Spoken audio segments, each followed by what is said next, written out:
¿Qué tal, amigos? Muy buenas tardes, bienvenidos y bienvenidas a Noticias 7. Les contaremos que la conferencia Hábitat 3 es una importante ventana para que el mundo descubra las maravillas que nuestro país ofrece para los turistas. Bienvenidos.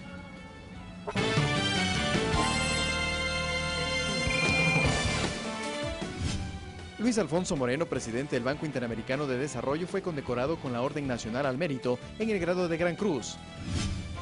Mediante cadena de radio y televisión, esta noche se realizará la convocatoria oficial para las próximas elecciones. Entidades públicas y privadas trabajan en la sensibilización de igualdad y justicia para la atención integral de las personas con discapacidad. En las noticias del mundo, continúan los combates en la ciudad de Mosul. Las fuerzas de la coalición han sufrido ataques yihadistas suicidas para impedir su avance.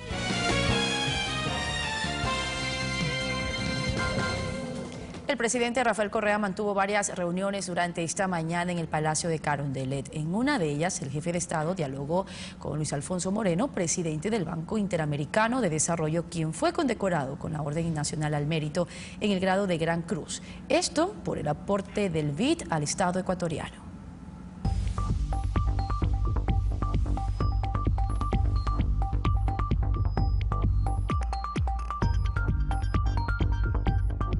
Agenda presidencial que centró 3 actividades en el Palacio de Gobierno durante la mañana de este martes. Rebecca Greenspan, secretaria general iberoamericana, mantuvo una reunión bilateral con el presidente Correa. Varios temas tratados, los principales, la importancia del tema de la educación superior y ayuda a Haití. Puntos que serán tratados en la cumbre iberoamericana prevista para fines de mes en Cartagena, Colombia. Que hoy vamos a firmar precisamente con el CENESID aquí en Ecuador la entrada de Ecuador a la Alianza por la Movilidad Académica Iberoamericana, que se llama Campus Iberoamérica. Luego, el gobernante ecuatoriano recibió al presidente del Banco Interamericano de Desarrollo, Luis Alberto Moreno, quien fue condecorado con la Orden Nacional al Mérito en el grado de Gran Cruz por el aporte del BID al Estado ecuatoriano. Realmente es admirable la gestión que uno mira en todas las intervenciones que nosotros hemos tenido la oportunidad de participar, sea en todos los temas del sector eléctrico, del cambio y el apoyo a todo lo que tiene que ver con la matriz energética. Según el mandatario de la nación, el organismo financiero entregó al país más de 4.700 millones de dólares para ejecutar 805 proyectos en diferentes campos. Se resaltó, por ejemplo, el apoyo del BID en la entrega de créditos de contingencia luego del terremoto por el orden de los 300 millones de dólares. Pero sin duda, la que más oportuna estuvo, la más eficiente, ha sido la del Banco Interamericano de Desarrollo. A los 2-3 días del desastre ya teníamos acreditado en nuestras cuentas 160 millones para atender todos los gastos. En el marco de esta ceremonia, Rafael Correa destacó los logros económicos de su gestión, especialmente en el campo del desempleo. Aquí lo tenemos en 5.2%. Y ahí tenemos los titulares, ¿no? 90.000 personas más sin empleo.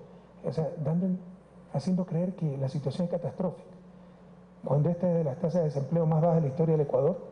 La agenda presidencial culminó con la visita de la alcaldesa de Barcelona, España, Ada Colau. Javier Ceballos, Ecuador TV. Y uno de los pabellones más visitados en el Hábitat 3, sin duda, es el del país anfitrión Ecuador. Nacionales y extranjeros manifiestan su complacencia tras este recorrido.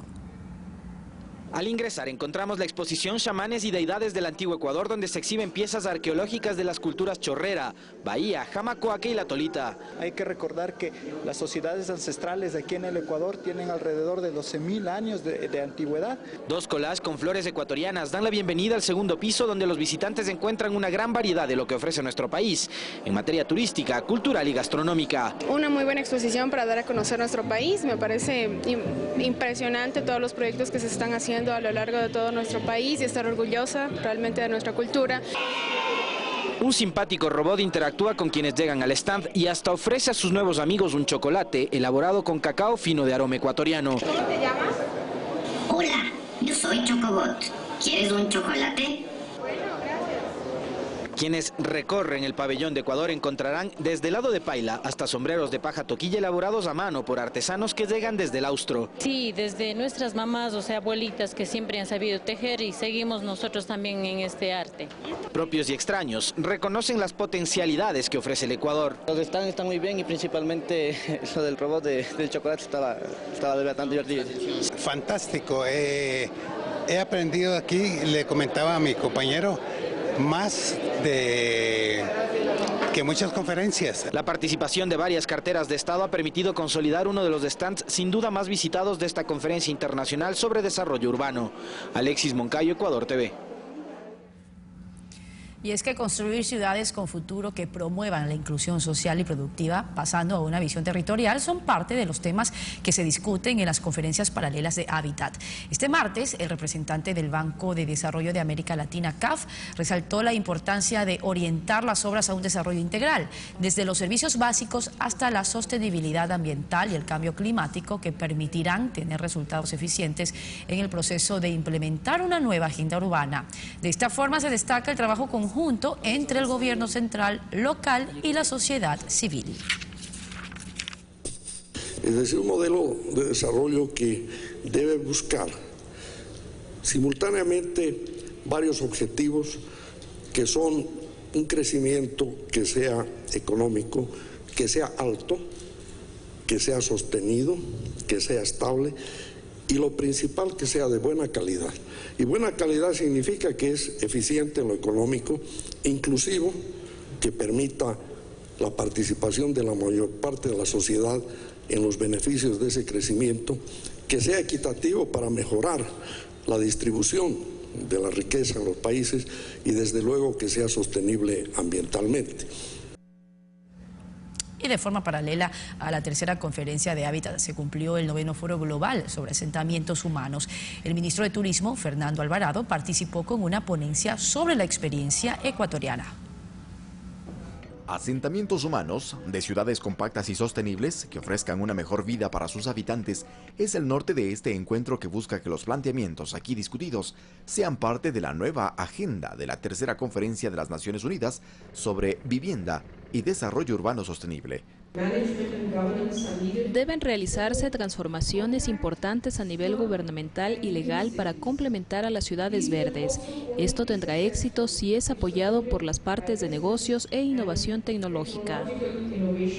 Sobre todo porque el diagnóstico es preocupante y a medida que pasa el tiempo es aún mayor. Durante el siglo XIX, la población urbana era del 2%, a inicios del siglo XX era del 10%, sin embargo, a inicios del siglo XXI estamos hablando de un 50% y ahora se incrementa rápidamente y esperemos que en el 2050 será del 60 o 70%. De allí que las prácticas ejemplares e ideas innovadoras sobre turismo y desarrollo sustentable y sostenible deben apuntar a convertirse en políticas de Estado.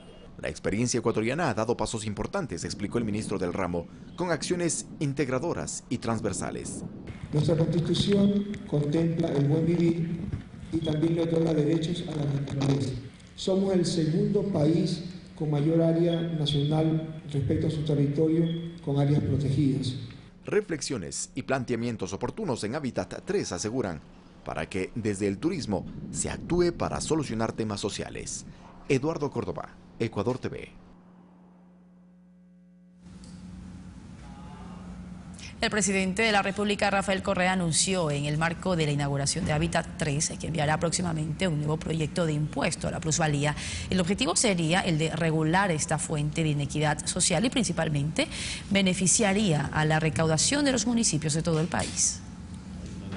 Fue en estos términos que realizó el anuncio el primer mandatario. En las próximas semanas enviaré a la Asamblea Nacional un proyecto de ley para que esa ilegítima plusvalía pase a manos de los municipios. Es una de las cosas más revolucionarias que haremos. Según el estudio del gobierno, entre los 9 principales municipios del país, alrededor de 600 millones de dólares anualmente van a manos privadas por el concepto de plusvalía. Y en este sentido, este proyecto de ley sería que los propios gobiernos autónomos descentralizados se beneficien de esta recaudación. Y el 75% de ese impuesto va a los municipios. Tenemos el ejemplo de UNASUR.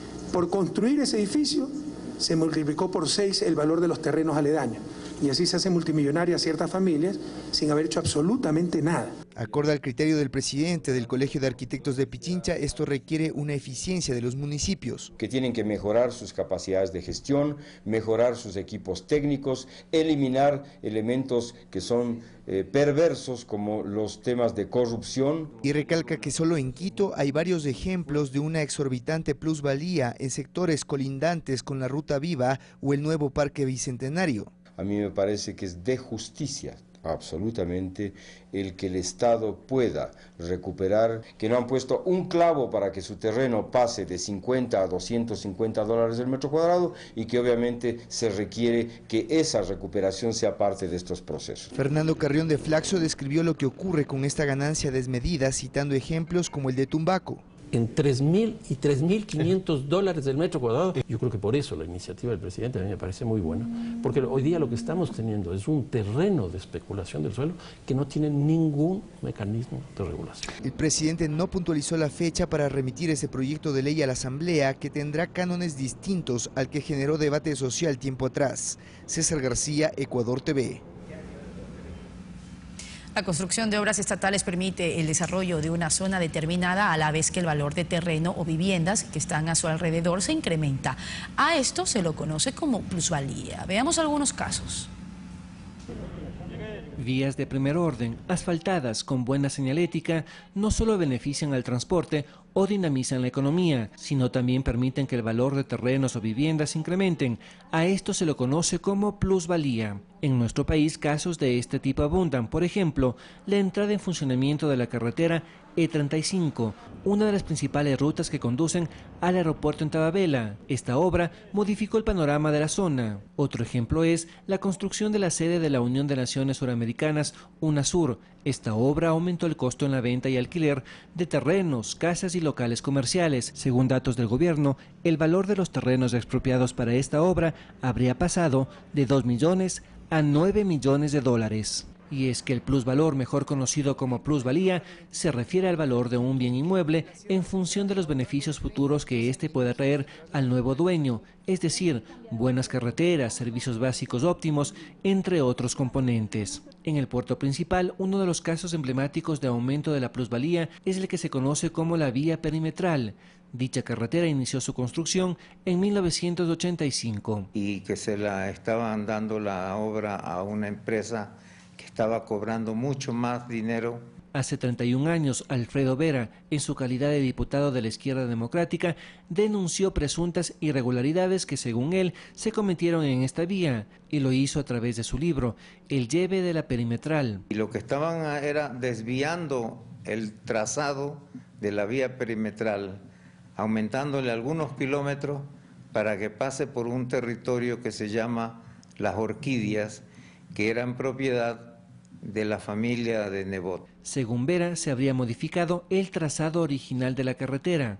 El denunciante aseguró que fue para favorecer al entonces gobernador del Guayas, Jaime Nebot, actual alcalde de Guayaquil. Y entonces empezaron a vender los terrenos de la Orquídea a un precio superlativamente beneficioso, con una plusvalía anormal. Otra de las denuncias y aseveraciones de Alfredo Vera fue el sobreprecio de al menos 9.000 millones de sucres, unos 50 millones de dólares de la época. Esto habría perjudicado al Estado. José Luis Quinteros, Ecuador TV. Hacemos una breve pausa. Al regresar les contaremos que esta noche ya se va a realizar la convocatoria oficial para las próximas elecciones. Los detalles al volver.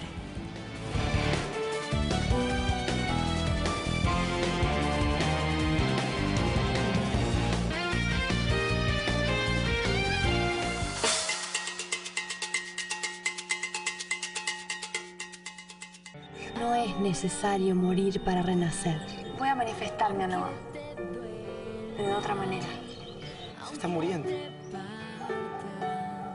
Temor. Sino perderle el miedo a la muerte. Por favor, salvarlo. Su cuerpo no da más. Está sufriendo. Aliados, hoy, 18 horas.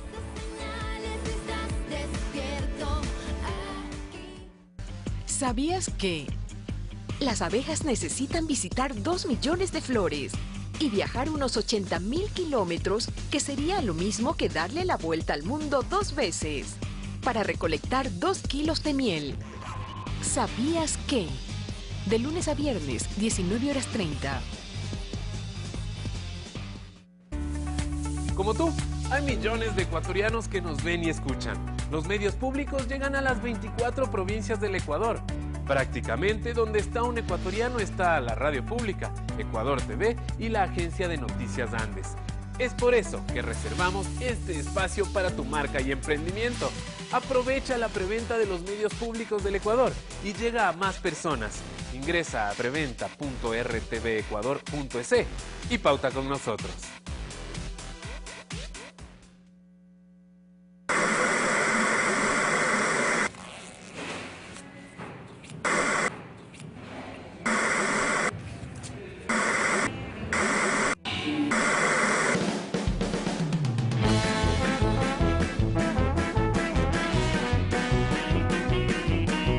De Contrabando. Estreno jueves 20 de octubre, 22 horas.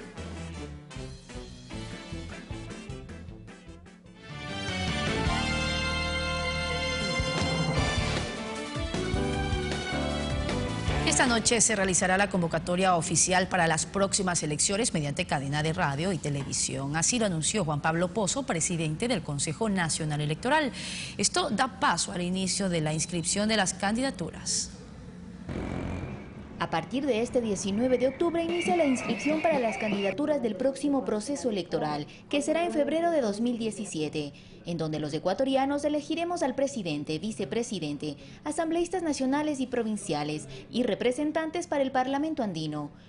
Los movimientos políticos tendrán hasta el 18 de noviembre para realizar este proceso. En caso de alianzas, podrán ser registrados hasta un día antes que culmine el plazo. Técnicamente, operativamente, el Consejo está preparado para que este proceso de inscripción, conozcamos que el sistema de inscripción de candidaturas ha sido desarrollado por nuestros técnicos, también ha sido parte del plan de seguimiento y auditorías, y obviamente también con ese respaldo de asesoría que vamos a dar a las organizaciones políticas, pues esperamos que este proceso se lleve adelante sin ningún tipo de contratiempo. Los candidatos a un cargo nacional se inscribirán en las instalaciones habilitadas por el CNE y los aspirantes a legisladores provinciales realizarán el trámite en cada circunscripción provincial. Se presenta a la Junta tiene 24 horas para darle el informe de notificación sobre si es que efectivamente no hay ningún tipo de impugnación, y también la posibilidad de que todos los sujetos políticos, los propios ciudadanos, presenten una impugnación si es que ese candidato está en alguna inhabilidad. Nosotros tendremos a más tardar el día 11 de diciembre, el último día, en el que tendremos candidaturas en firme. A partir de esta convocatoria se prohíbe cualquier tipo de propaganda electoral, la cual solo se permitirá dentro del periodo de campaña, previsto entre el 3 de enero y el 16 de febrero de 2017. Este miércoles el Pleno del CNE debatirá el presupuesto para la campaña electoral, que se estima no supere los 13 millones de dólares, para todos los partidos y movimientos políticos. Olga Velasco, Ecuador TV.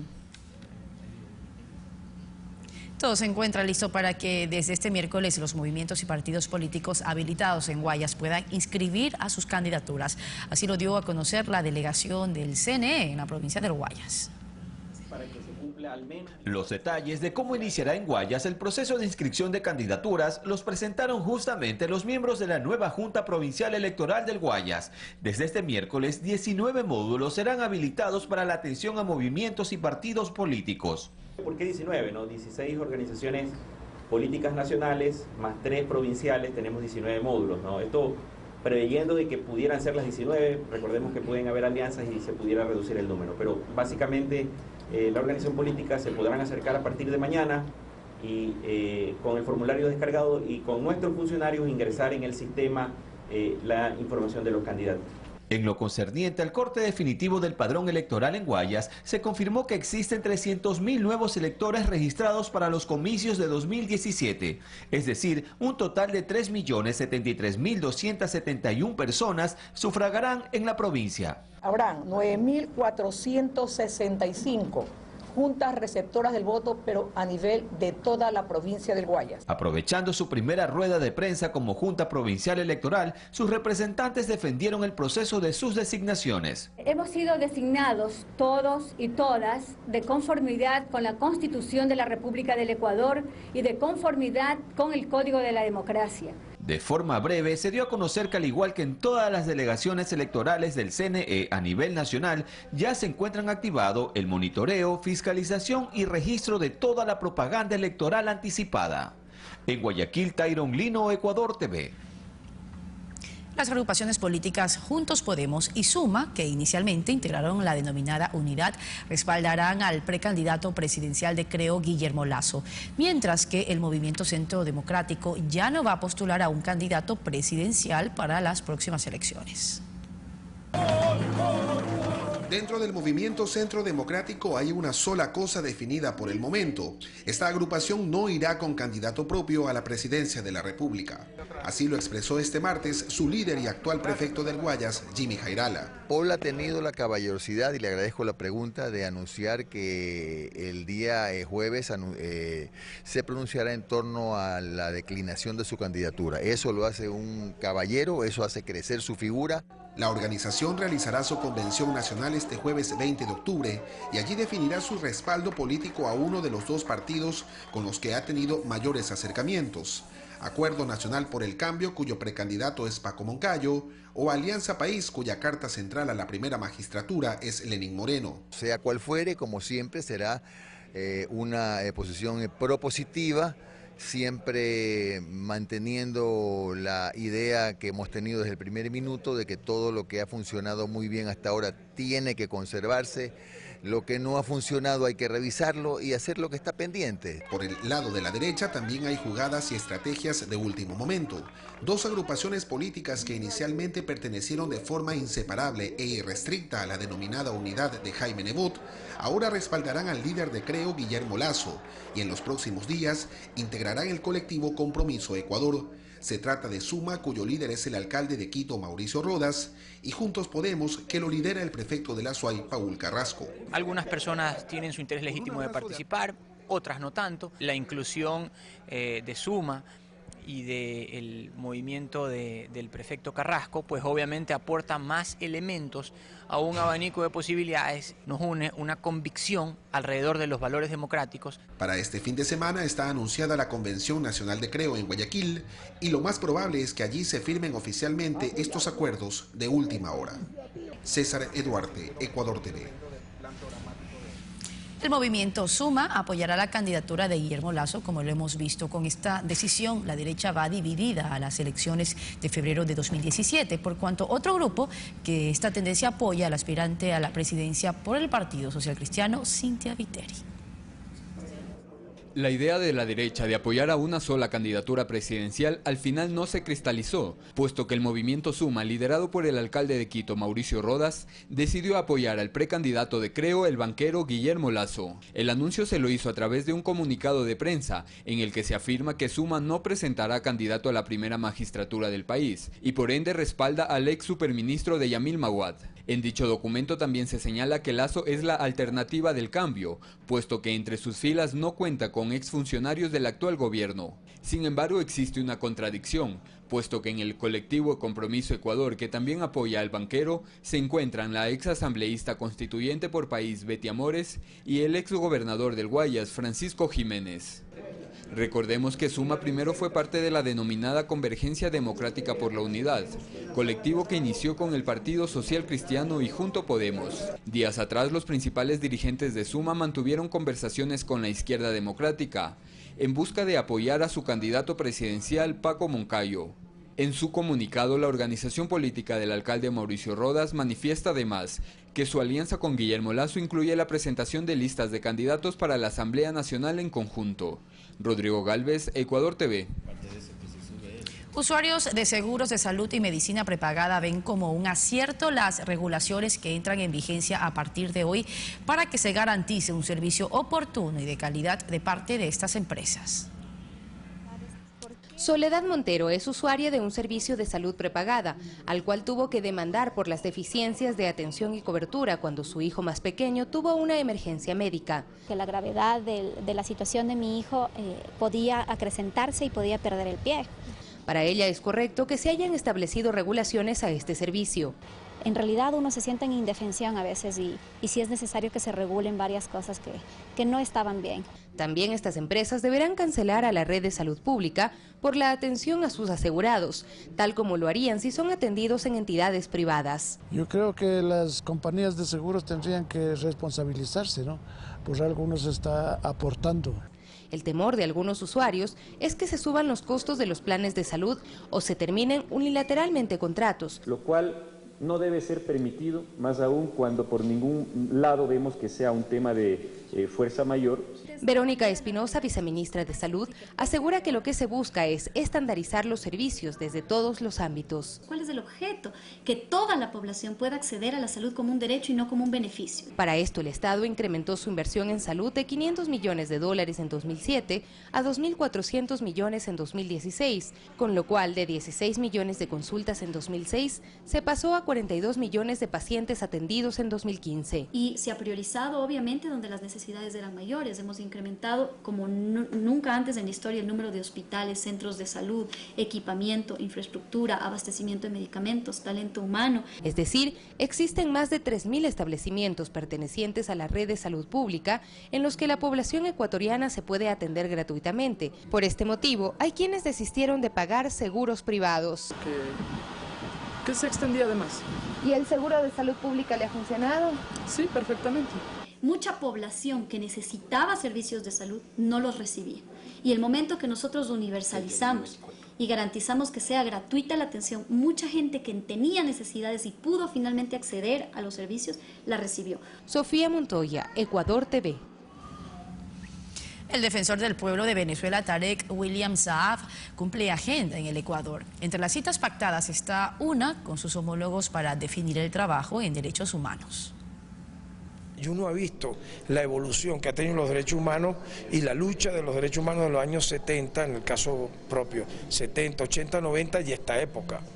O sea, sinceramente, a veces es hasta grosero cómo se manipula el tema por parte, repito, de democracias o de regímenes o de superpotencias que en sus propios pueblos reprimen, aplican el terrorismo de Estado y mancillan a sus conciudadanos. El gobernador de Azuay, Juan Cristóbal Lloret, acudió la mañana de este martes a la Fiscalía para rendir su declaración tras la denuncia del prefecto Paul Carrasco, que acusa al gobernador de haber promovido un hackeo de las cuentas de correo electrónico de la prefectura de Azuay. La denuncia del prefecto fue puesta en la Fiscalía después de que en el año 2015 el gobernador Lloret dio a conocer varios documentos con los que existirían evidencias de que Paul Carrasco contrató empresas de asesoramiento político electoral con recursos públicos. El gobernador aseguró que dichos documentos le llegaron en sobre cerrado a su despacho, mas no a través de correos electrónicos. Le dábamos a conocer a la ciudadanía de Cuenca y el Azuay la contratación de la empresa Proyelítica, la empresa que se dedica a estrategias y campañas políticas, Proyelítica Compañía Limitada, por 3 contratos con un monto alrededor de $200.000, $200.000 que se contrataban por parte de la prefectura de la Azuay con la finalidad de poder asesorar al prefecto Paul Carrasco. Le llegaba información de cómo tenía que responder al presidente de la República y ojalá que no se hayan utilizado esos recursos públicos por cerca de $200.000 para beneficio y provecho de una imagen individual. Y si es que el prefecto Carrasco pretende amedrentarnos a través de esta denuncia puesta en la Fiscalía, pues sepa muy bien que aquí estaremos defendiendo los intereses del pueblo azuayo y sobre todo que se utilicen esos recursos públicos de manera adecuada.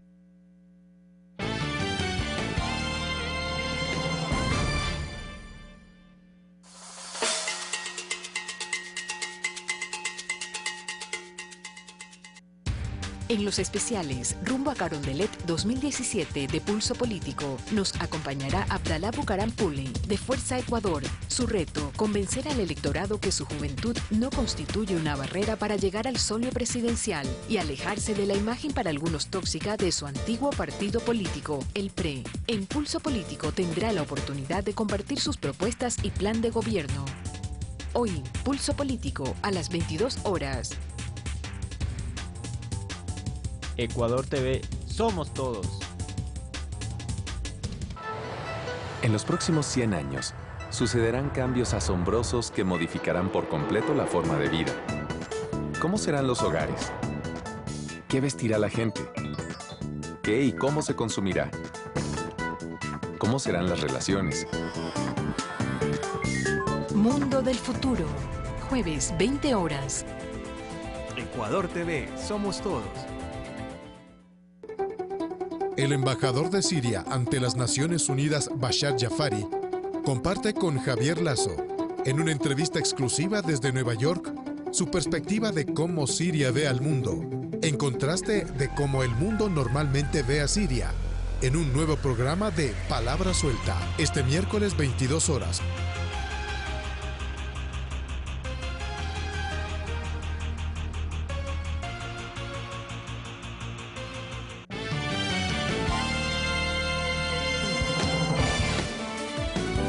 Regresamos con más informaciones. Contamos ahora que Bahía de Caracas, ubicado en Manabí, ha pasado ya por 2 terremotos en los últimos 20 años, lo que ha provocado el colapso de edificaciones importantes para el cantón.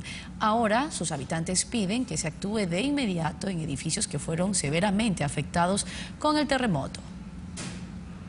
Han pasado 6 meses del terremoto y aún se trabaja en la demolición de algunas edificaciones. En Bahía hay más de 10 edificios severamente afectados, que ya han sido inspeccionados, pero que sus propietarios no quieren que estos sean demolidos. El señor presidente Rafael Correa llegó al sector a apreciar aquel panorama, anunció la posibilidad de que si es necesario crear una ley especial para derrocarlos, señaló que se trataba de un tema complejo por ser edificaciones privadas. La imagen a primera vista es aterradora. A pesar de ello, encargados de los edificios aseguran que las estructuras están en perfectas condiciones y por ello aún se están realizando los estudios necesarios. También existe la otra contraparte por parte de los técnicos evaluadores contratados por estos señores propietarios o copropietarios de estos edificios de mención, en el cual determinan que no es para demolición. Es por tal razón que queremos que la Fiscalía intervenga para que se determine aquello y proceder nosotros a lo que haya que hacer. Hay algunos edificios que ya están dañados estructuralmente, ya se les ve el hierro de las columnas, entonces eso sí lamentablemente tendrán que botarlos. Tenemos un estudio ahí de 32 metros de profundidad de suelo, el escaneo de hierro, el hormigón, prueba en losa. También dijo el presidente que las pruebas son las que arrojan, o sea, ya el esquema de la construcción o derrocamiento. 66 edificaciones ya fueron demolidas en Bahía de Caracas. Aún faltan 27. Los habitantes de este sector manifiestan su preocupación porque para ellos esto representa un peligro para la sociedad y una mala impresión para el turista. Es una ciudad seriamente afectada en la cual debe ponerse mayor atención para tratar de que esta ciudad pueda volver a ser lo que fue. Desde Bahía de Caracas, con imágenes de Elías González, Kerly García, Ecuador TV. Ya 6 meses del terremoto que enfrentó el Ecuador, el sector asegurador reporta más de 36.000 siniestros y más de 290 millones de dólares en indemnizaciones.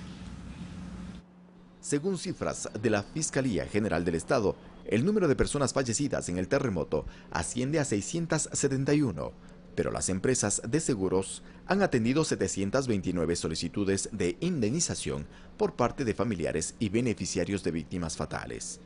Además, la Federación Ecuatoriana de Empresas de Seguros, FEDESEG, informó del número de reclamos atendidos derivados del terremoto del pasado 16 de abril.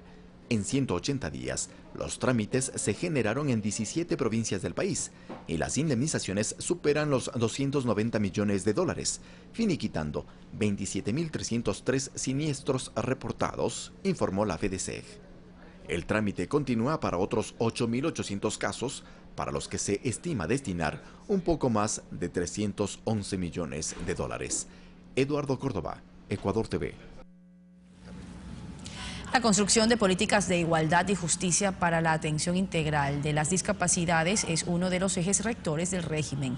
Entidades públicas y privadas también aportan para sensibilizar a la población.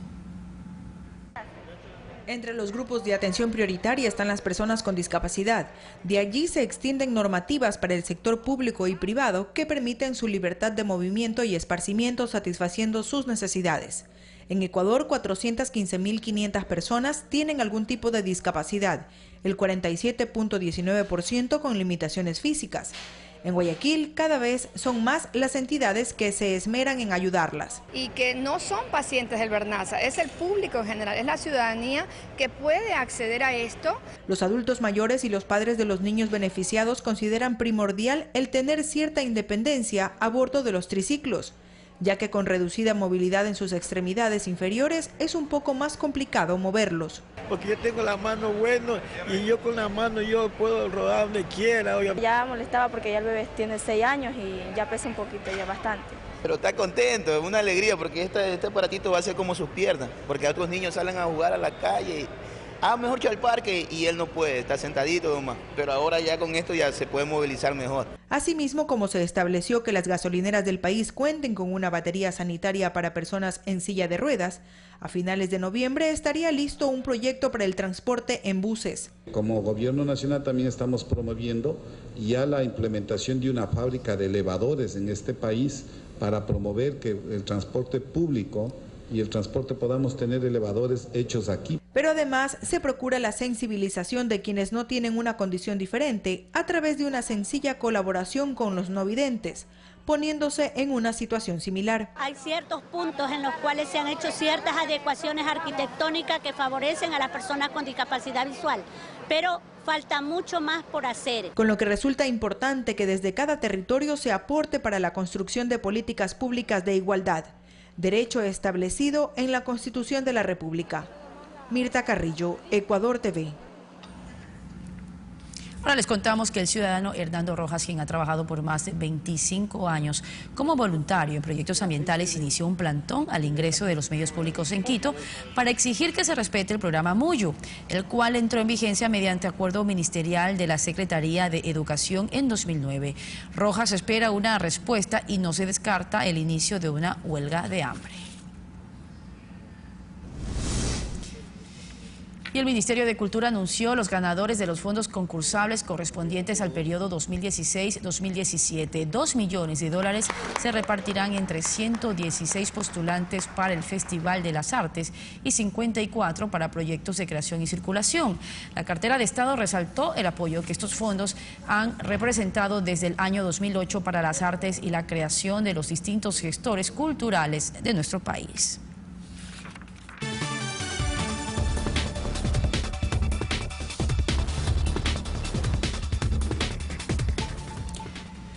...14 menores de edad, comprendidos entre 14 y 17 años, que vivían en el campo de refugiados en Francia, llegaron a Gran Bretaña para encontrarse con sus familias. Se trata de los primeros menores procedentes del campo de Calais, que serán reubicados durante esta semana. Esto como parte del anuncio que realizara el Ministerio del Interior británico sobre la puesta en marcha del plan para acoger al menos 3.000 menores en situación vulnerables, además de aquellos que tienen algún familiar en el Reino Unido. La medida se va a ejecutar a la par de la construcción de un muro en la ciudad francesa para evitar el paso de los inmigrantes al territorio británico. Las autoridades han anunciado que antes de finalizar el año, el campo, que ha sido denominado como la jungla, será desmantelado.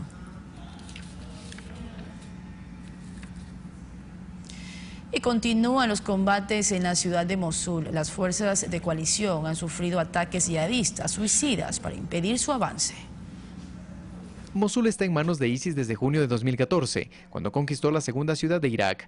Es la capital del califato que el grupo yihadista ha intentado instaurar en Siria y en Irak. Su caída sería un duro golpe al grupo, que tras una fase de expansión en 2013 y 2014, se ha mantenido en territorio específico generando resistencia y combates urbanos. El Estado Islámico tomó la ciudad de Mosul e instauró un régimen totalitario, convirtiéndose en el último bastión de los yihadistas en Irak. La ofensiva aliada se realiza en un momento decisivo para lograr la derrota del grupo terrorista, pues se terminaría con el acceso que actualmente tienen a las grandes grandes refinerías, cuyos productos son comercializados de manera ilegal, con los que generan fondos para financiar su lucha. Los combates en la zona son intensos. Se estima que en la ciudad existen al menos unos 5.000 yihadistas, que incluso han optado por realizar ataques suicidas a tropas de la coalición que buscan tomar el control de la segunda ciudad más importante de Irak. La ciudad se encuentra a unos 400 kilómetros al noroeste de Bagdad, a orillas del río Tigris. Además de las grandes refinerías de petróleo, la ciudad tiene una importante industria textil. La principal preocupación de las organizaciones humanitarias es que el grupo rebelde utilice como escudos humanos a los habitantes que aún permanecen en la ciudad.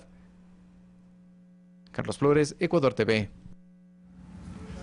Y las niñas liberadas por el grupo terrorista Boko Haram se reúnen con sus familias luego de estar cautivas. Además, 55 presos escapan de un centro de tratamiento psiquiátrico luego de incendiar premeditadamente los pabellones. El tifón Sarika, el 11º de este año, tocó tierra en la provincia insular china de Hanyang, ocasionando lluvias torrenciales y vendavales con vientos de 162 kilómetros por hora. El ciclón tropical llegó a la localidad de Hel, en la ciudad costera de Hanyang, provocando grandes marejadas y caída de árboles.